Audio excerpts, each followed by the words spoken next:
పీకల్లోతు కష్టాల్లో BRS party. KCR పార్టీకి మళ్లీ పూర్వ వైభవం కష్టమేనా అనే సందేహంలో రాష్ట్రం. తెలంగాణ రాష్ట్రంలో బీఆర్ఎస్ పార్టీ పరిస్థితి దారుణంగా తయారైంది.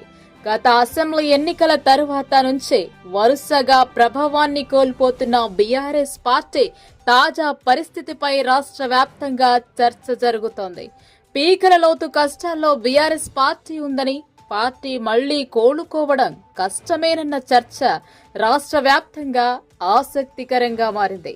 10 ఏళ్లు ఏకఛత్రాధిపత్యంగా పాలించిన బీఆర్ఎస్ 10 ఏళ్లు తెలంగాణ రాష్ట్రంలో చక్రం తిప్పింది.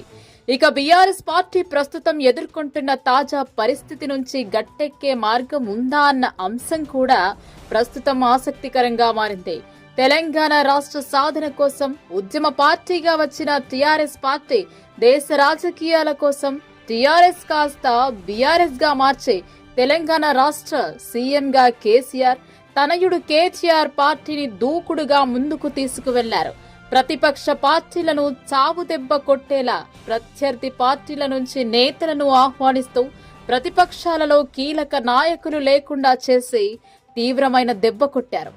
ఇక రాష్ట్ర రాజకీయాలలో తిరుగులేని పార్టీగా భావించి దేశ రాజకీయాలను చేయాలని టీఆర్ఎస్ పార్టీని బీఆర్ఎస్ పార్టీగా మార్చి తెలంగాణ రాష్ట్ర సీఎం నుండి భారత ప్రధానిగా ఎదగాలని పార్టీ ఆశయంతోనే మార్చామన్నారు.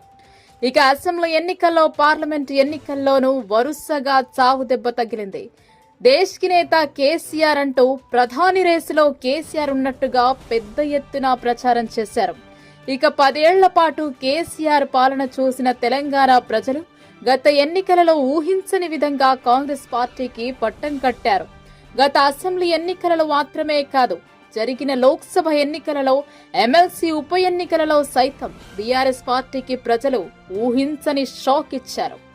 ఇటీవల జరిగిన లోక్సభ ఎన్నికల్లో బీఆర్ఎస్ పార్టీకి డిపాజిట్లు కూడా గల్లంతై కనీసం డిపాజిట్లు కూడా రాకుండా బీఆర్ఎస్ పార్టీ ఘోర పరాజయం చూడాల్సి వచ్చింది.